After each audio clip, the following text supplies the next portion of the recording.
not equipped to have children. And when that happens, you have trauma. When that happens, you have situations like anxiety, depression, and rough situations for kids to deal with.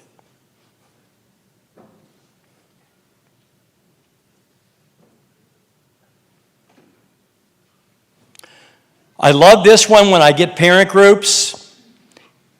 If you're looking for a curveball to come in from third base to home plate with a big curve on it, I'm going to tell you that a lot of our problems are how we're raising our kids too. The softer we get raising our kids, the more this problem exists. Our kids need to step outside their comfort zone often. And you need to push them out of their comfort zone. Because when we fail and struggle, we learn how to cope, don't we? You're not born with coping skills. It's your experiences you're allowed to have. So when we have tougher situations for our kids, they learn how to struggle. They learn how to deal with it. They come up with healthy coping skills. They use that as confidence in the future to make better choices too. We've got to quit enabling our kids. Get them out of that plastic bubble. Let them experience failure. Let them experience struggle. And they will figure things out better when they get older. And I know that's tough. No one wants to see their kid walk into their room and cry. Crying is good. As long as our parenting is within an acceptable means, we have to learn to let them struggle and fail and deal with life in a healthy way. And we got to teach them about self-care. Show them by doing it yourself. And role model it. Yes. So let's not rescue our child from the challenge. What are the two terms they have in educational? Helicopter parents, fly in, swoop in, save them from the problem they got in trouble for. Or how about lawnmower parent? I'm going to mow every obstacle away before they walk down this path. Can't be friends all the time.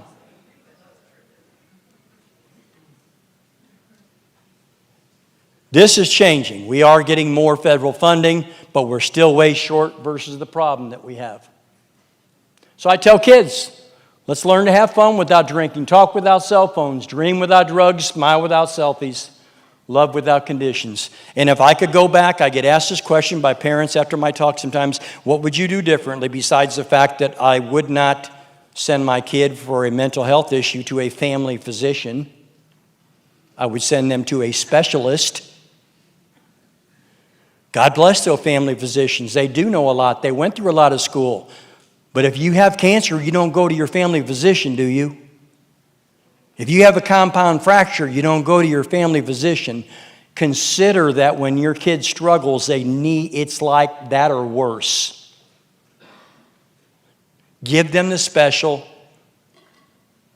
and the specialist they need. And don't tell them to get over it like I told my boy 100 times. You don't get over substance use disorders. Reach your hand out and say, hey, I'm here. I know you got a problem. Let's talk about it. Let's come up with a solution.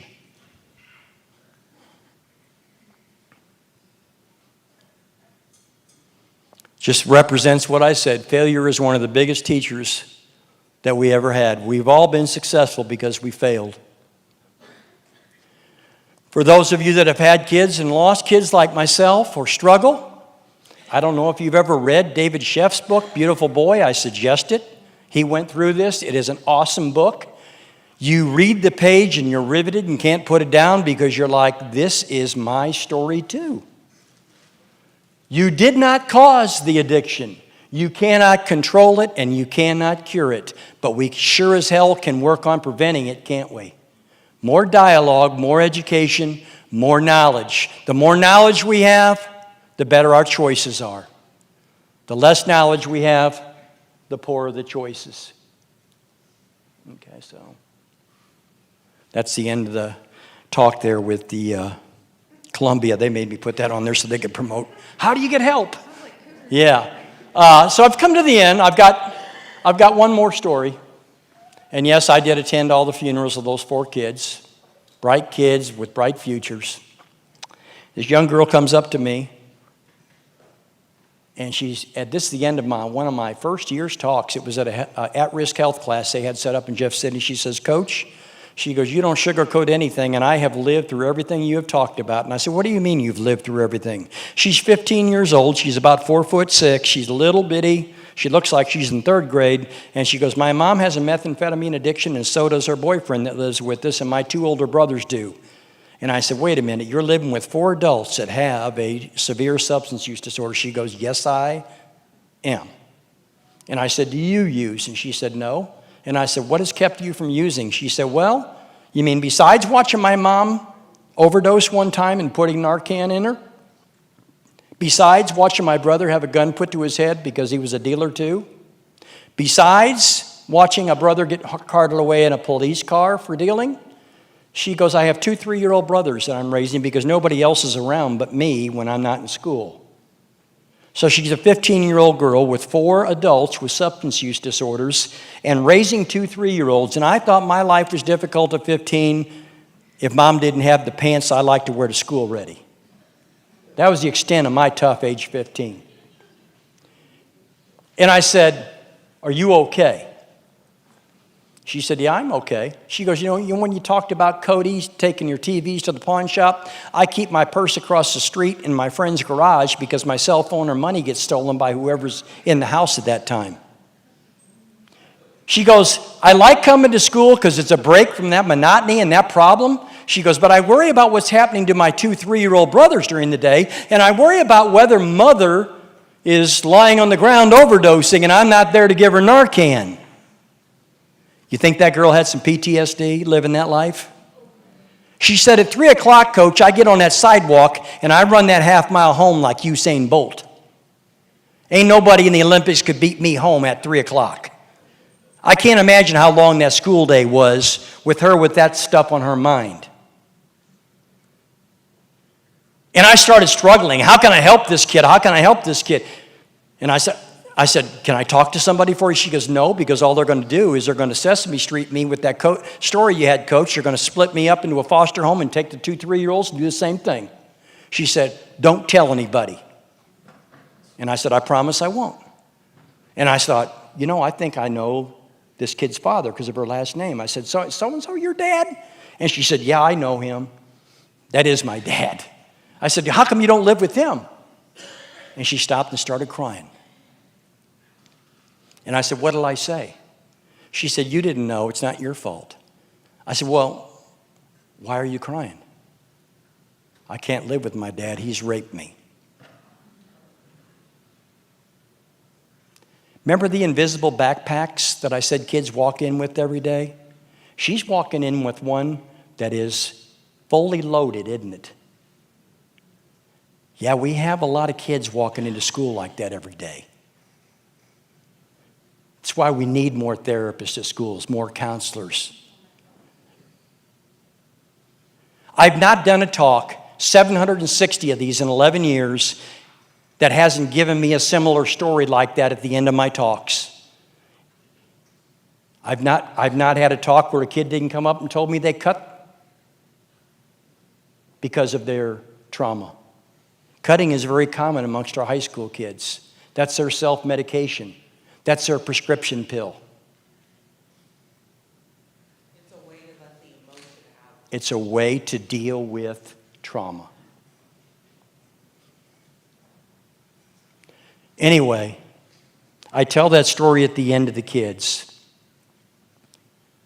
because you would think that girl would be suicidal or you'd think she would have severe trauma, but the love for her 2 3-year-old brothers was her coping skill.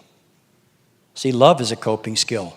And if your kids have a lot of good friends and a lot of good relatives they can fall back on and have dialogue, that's probably one of our best coping skills that we have. I tell the kids, put good kids in your locker room and build your team with good people, and you'll have a better chance at coping with rough days than you will by yourself. Give our kids good foundations and good skills. What happened to this girl? Because I get asked this at the end of the talk if I don't say. She went to Missouri State University. She got her master's degree, and she adopted those 2 3-year-olds and became their legal guardian. So what am I telling the kids with that story? No matter how bad your life is, There is light at the end of the tunnel. Please don't take unhealthy solutions to your temporary problems. Problems are never permanent. Even though they look like they're permanent, they're never permanent. So please don't search for unhealthy temporary solutions that only compound your problems and develop a worse problem for you. And that's what a lot of our kids are doing. They're self-medicating. They're looking for a permanent way out with an unhealthy solution. I come to the end. Cody's gift. How did I come up with that Cody's gift deal? Well, as my boy lay on a ventilator, as he did for 3 days, a neurologist came in and said, Coach, and I had this neurologist daughter in class, so we knew each other. He said, Coach, your son no longer has blood flow to his brainstem. He basically suffocated while he was overdosing, which when you combine an opioid with a benzoid, it shuts down your respiratory system. So even though we got his heart going, and he did have a heart rate, and he did have a pulse eventually, he was gone from suffocation and no blood flow to his brainstem. So at age 19, we shut the vent off. And about 5 minutes after he passed away, a nurse came in from the Midwest Transplant Organ Group, and she said, your son signed the back of his driver's license. And I hadn't known that. We hadn't had that discussion. He did that on his own. Yeah, that's the kid that gave his clothes to a homeless man. You know, I didn't know until I ran into one of his friends at one of my talks about 3 years ago. He signed that while he was in the midst of heavy substance use disorder because he didn't think he's going to make it. He knew.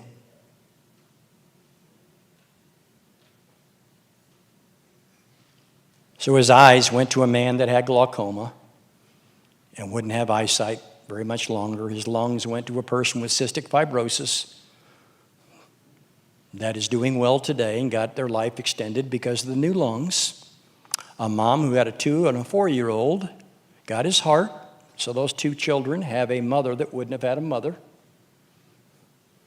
And that was so Cody-ish, the guy that gave his clothes to homeless men.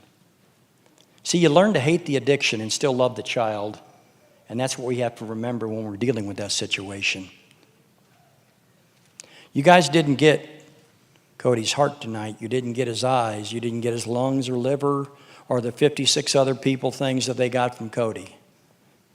But I hope today, through me, Cody gave you a little bit more understanding of the issues we're dealing with. I hope you leave and have more dialogue if you're a parent with your kids about these issues. I hope if you're a kid, you'll reach out and ask your friends how they're doing. I hope you will normalize the talk and continue to push that your schools educate their children in these classes. And I get told 1,000 times after these talks, if you just help one person, you did good. God bless Osage and the Heartbeat Initiative, Amy Curran, and all those parents who have lost children down here in Osage. God bless. Thank you.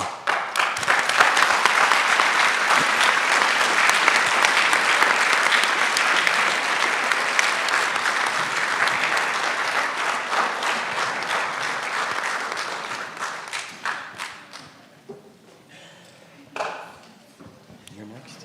Or do you want everyone to ask questions? Or I guess up to whatever you got. Good evening. My name is Constance Hoffman. I am Marketing and Public Relations for Central Ozarks Medical Center, COMC. And very honored to be a part of this presentation that we were brought to the community for this evening. We encourage everyone to stop by the resources that are found in the common areas. We have great resources available in our community. Be sure to stop by one of the COMC tables and learn how you can get your Narcan from one of our vending machines. And really quick before you leave, I'm Tiffany Ash. I'm one of the counselors here at the high school, and I can tell you from experience that Jim speaks truth. However, I do feel like we do a really good job and we work really hard to support your children while they are here. I think there's a few other counselors in the room. I'm not sure where they are, but we have a table out there, so if you want to stop by and meet us, that would be very appreciated. We didn't want to bring you here tonight to just inform you about the trauma and the mental health issues, although those are very, very real.